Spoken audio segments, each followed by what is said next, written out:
Hello, everyone, and welcome back to the video portion of COM 552, COM Politics, COM Technology and Politics. I can talk today, I promise.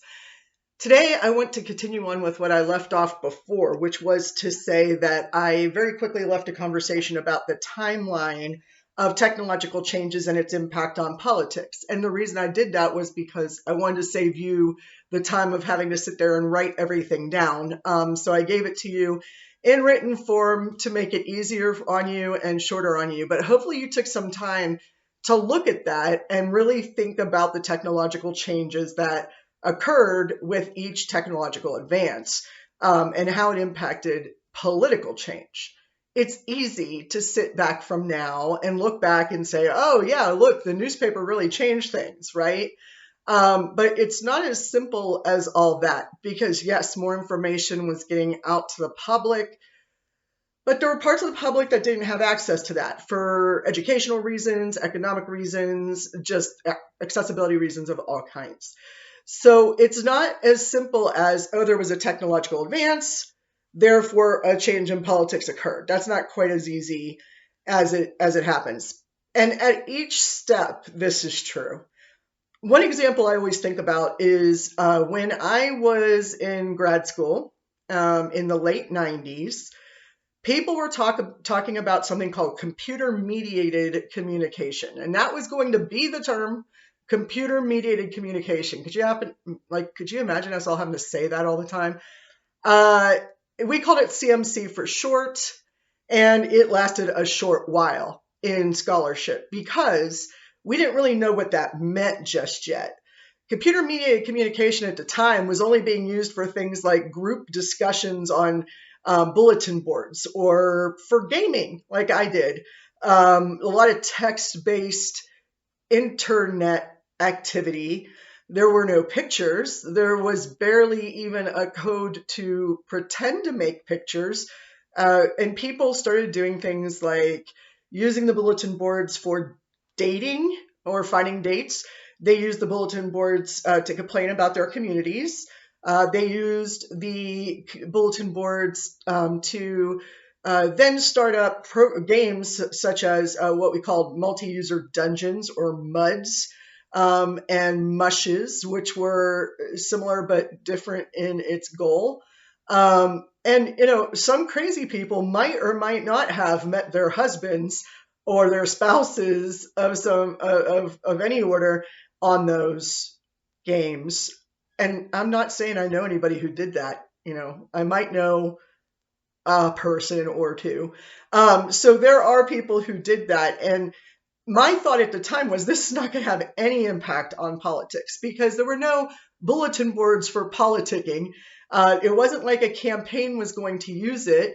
And so we all sort of just brushed it off as an entertainment concept or idea and instead studied other parts of what was happening in politics at the time. For example, political advertising had started to change greatly.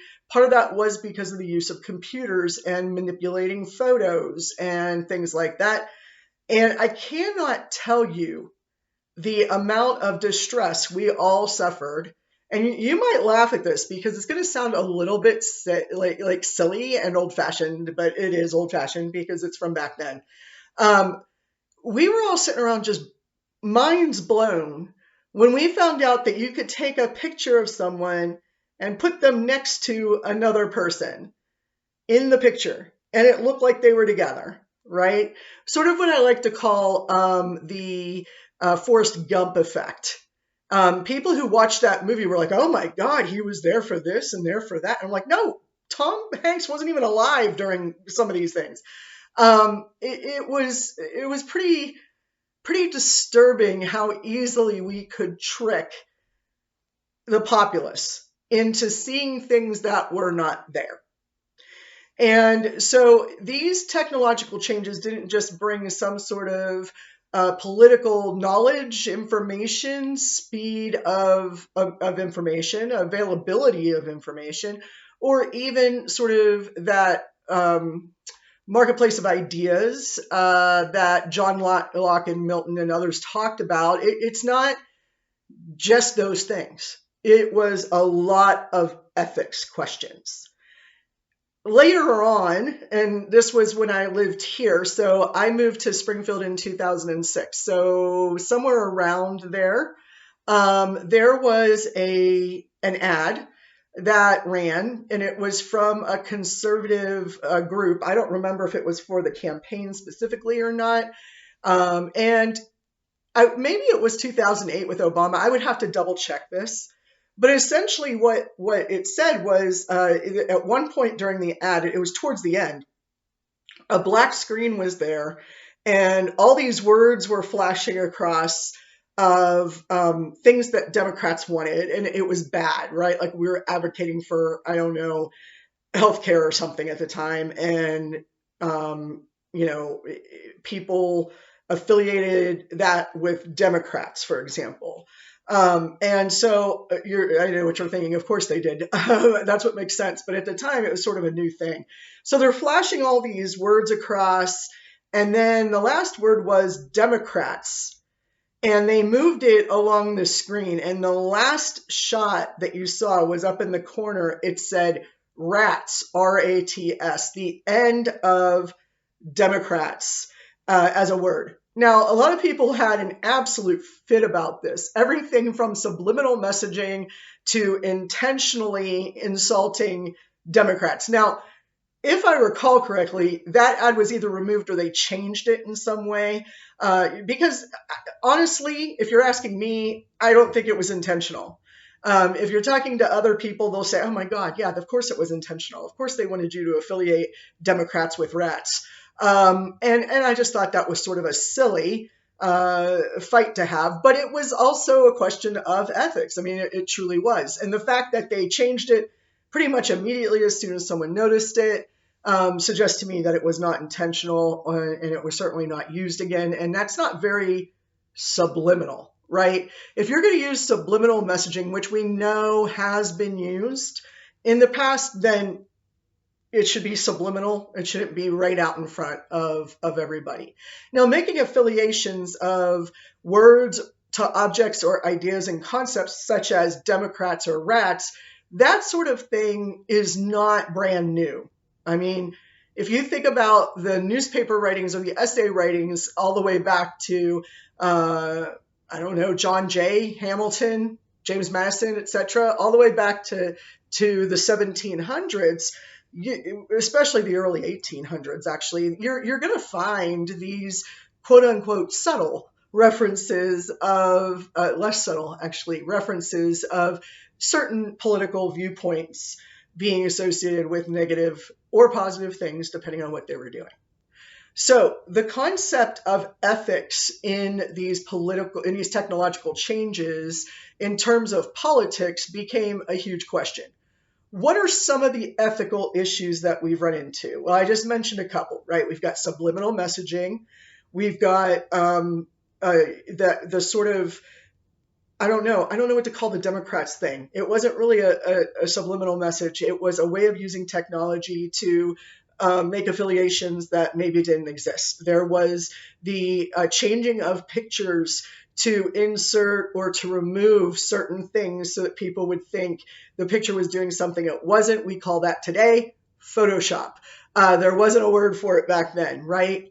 We can now do that in video, and we were able to do that in video for a little while. People did it with the Barbie Girl song, and I can't remember what artist did that song, but they turned it into a video with Sarah Palin, Barack Obama, and some others. I don't remember who all was involved in the video, in the sense that the people who made it cut and pasted their pictures in. Obviously, you could tell it was cut and pasted. It wasn't like a good Photoshop job here on glamour shots. It was just icky. Honestly, if I'm gonna, and it wasn't a professional thing, that particular thing. So that forced us to start looking at social media. And that's really where I'm trying to get to. The ethics of social media became incredibly difficult to work around. The concept that YouTube video would somehow be credible was questionable. I think questionable is probably the lightest way that I could put that, or the gentlest way I could put that. So think about this for a minute. YouTube videos started essentially with what was known as iNews, right? iNews, that idea that I could take my phone, go out and record a video and say, hey, this is news. And then I could send it into news channels and they would play it on air. And then we got this sort of format for being able to put our videos up called YouTube. And there was a running joke when I was younger. And when I say when I was younger, I mean a lot younger. There was, let's see, when did I get my first cell phone? 96, maybe. And I was one of the first in my family to have one. My uncle had a car phone in the mid 80s.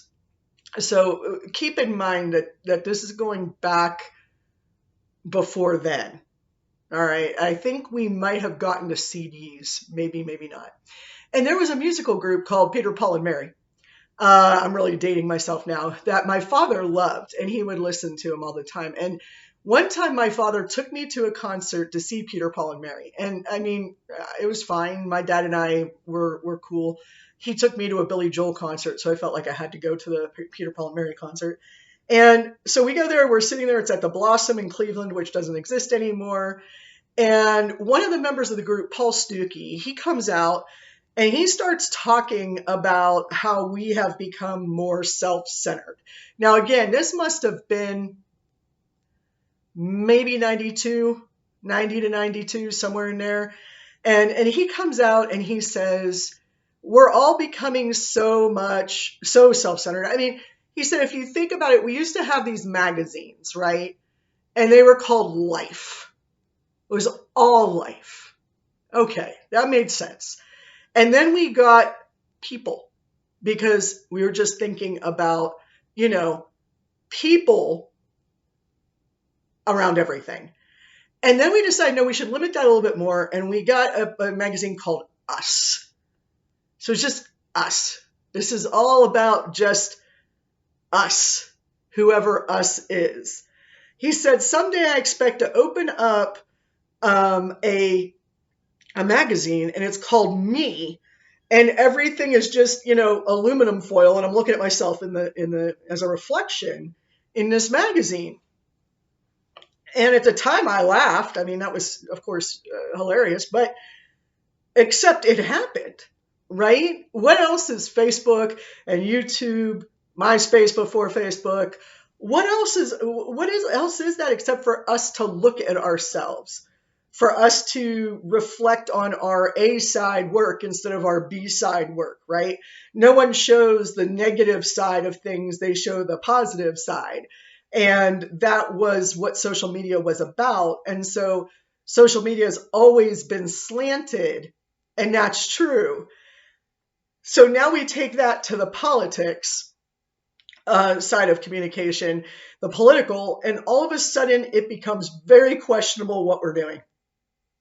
Because political campaigns that start using social media are representing all of the positive things until you meet opposition, right? When the opposition comes in, they're going to say, well, no, this is what it really looks like. Let us show you the reality of it. And what do? Well, for those of us who are interested in politics, we have sort of a rough time because we're going around and we're clicking on all these things that are about politics, newspaper articles, news, campaign information, and it doesn't matter whether it's Democrat or Republican, right? Or neutral or something else. It just doesn't matter. We're just clicking all over it.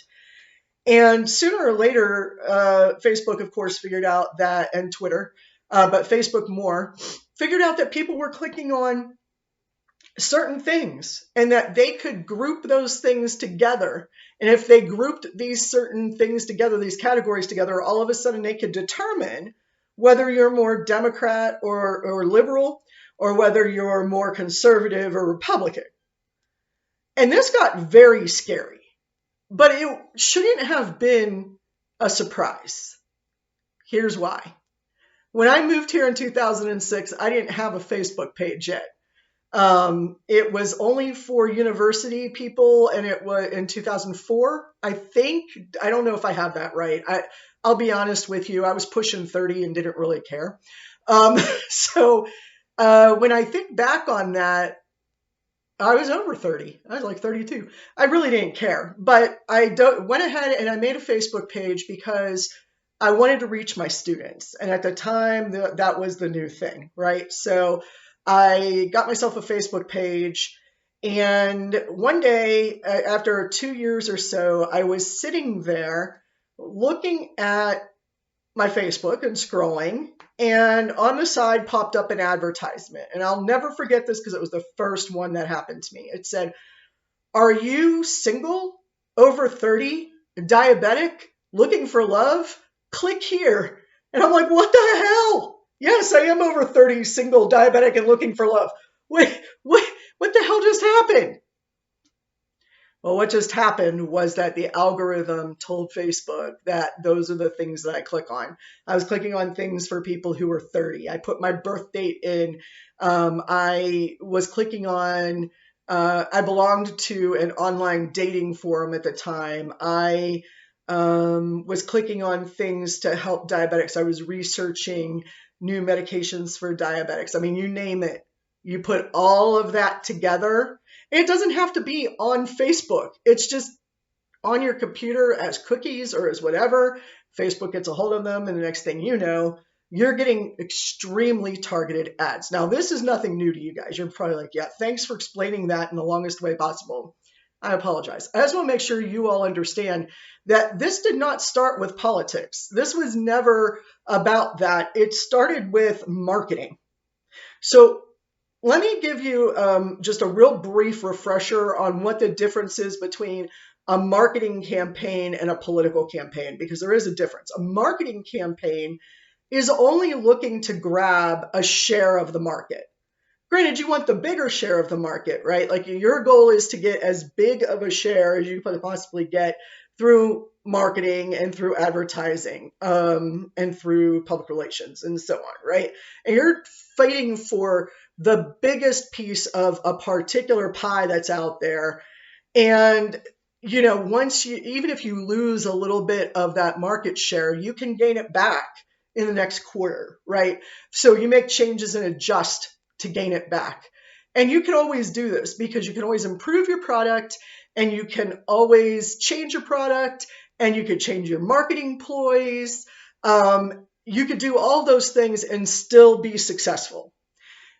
Political campaigns are completely different. They are a zero-sum game. Either you win or you lose. You either get all of the market share or you get none of it, right? Because if you don't get as many votes as you need to get, then you don't get elected, which means you are no longer in the game. There's nothing left for you to get.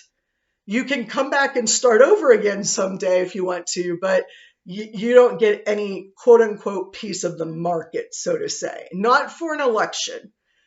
Some people would say, well, you know, that heightens people's visibility for the next time that they want to run. Very true. But in this particular quarter or year or whatever you want to use to measure that particular time, you lose and you're not getting any of the market share.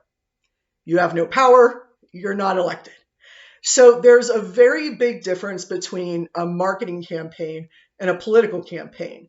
So the technologies that we use are no different. But how do we know that? Well, you know, fast forward to 2008. Actually, it was later than 2008. I want to say it was 2012. Fast forward to 2012 or so, and I'm getting things like, do you want Barack Obama to win this election? Yes or no? Or it would have a picture of Barack Obama and John McCain side by side and would say, which one should be president next? And what was funny was at the time, I was 100% not sure how I was going to vote. No idea. I was listening to both sides. I was really confused. There wasn't a big bright line for me between the two. John McCain had served for so long, and he was exceptional. Barack Obama, I felt was exceptional, but hadn't had that much experience. So I was torn. Of course, that was prior to them picking vice presidents. Once they picked a vice president, I was in good shape. I knew exactly what I was going to do, which is helpful. I got to say, very much helpful at the time. I was really worried about what I was going to do. But my Facebook reflected that, because I kept getting these ads like, "Are you going to vote?" Well, yeah, and here's the thing. I learned very early on not to click on those ads, not to answer those questions, unless I was going in very specifically to learn about it, to learn about the political sort of messages that were being sent on all sides. Then I would click on them for that purpose. And the next thing I knew, I'm getting emails from everybody from Barack Obama to John McCain, Michelle Obama, to Nancy Pelosi, to who was it? David Plouffe, to Sarah Palin. I was getting all these emails from them because I had clicked on all of it, right? And that got overwhelming. And then I went and I had to undo everything. And now that one email address that I used back then, I no longer use. It's just filled up with like 40,000 emails that probably date back to 2008, to be honest with you. So sometimes we think of Facebook as only the marketing place, but then something different happened.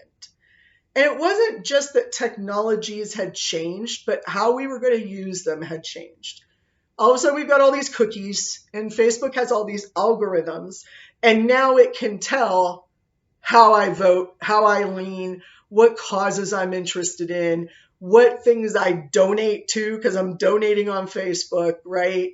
And this becomes very easy to control the message I was going to get.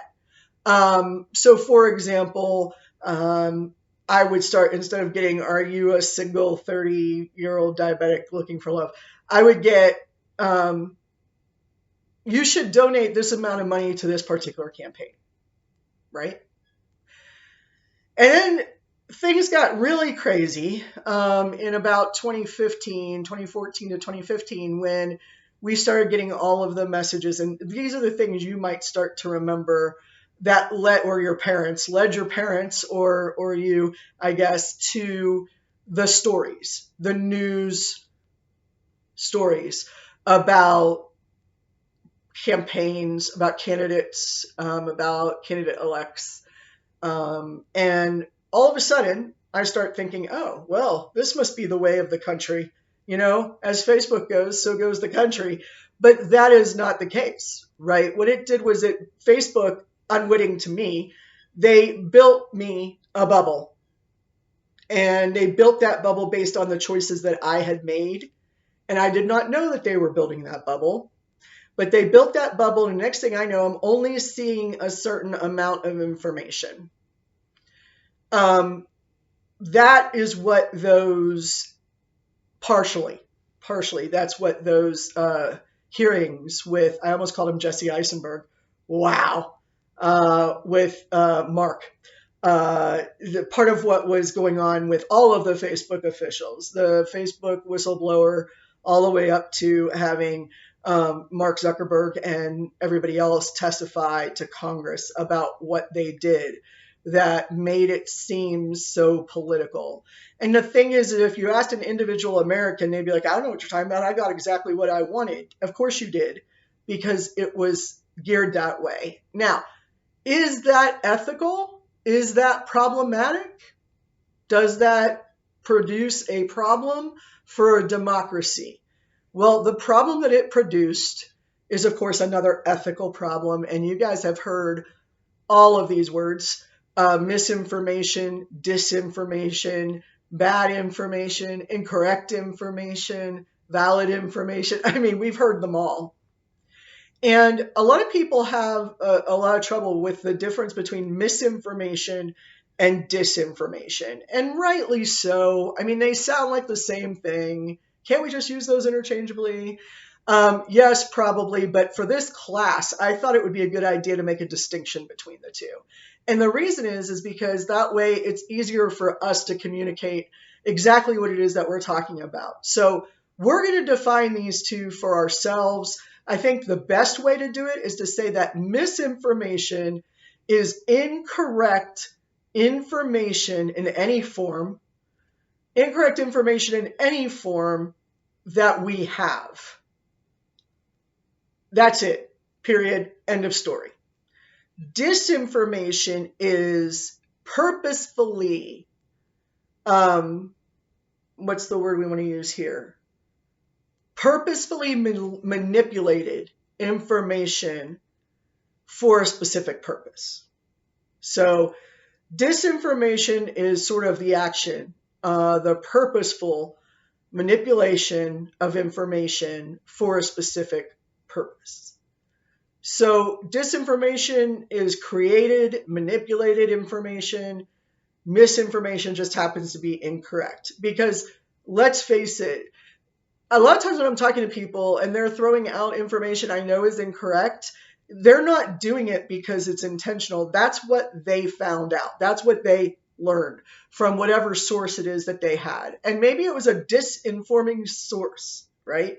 Now, we don't have to agree on these, and these are not in any dictionary anywhere. These are just for our purposes. Let's roll with those definitions for this class, and it only has to be for this class. Hopefully that will help us keep things straight as we talk about ethics in the different modes, technological changes that we've seen.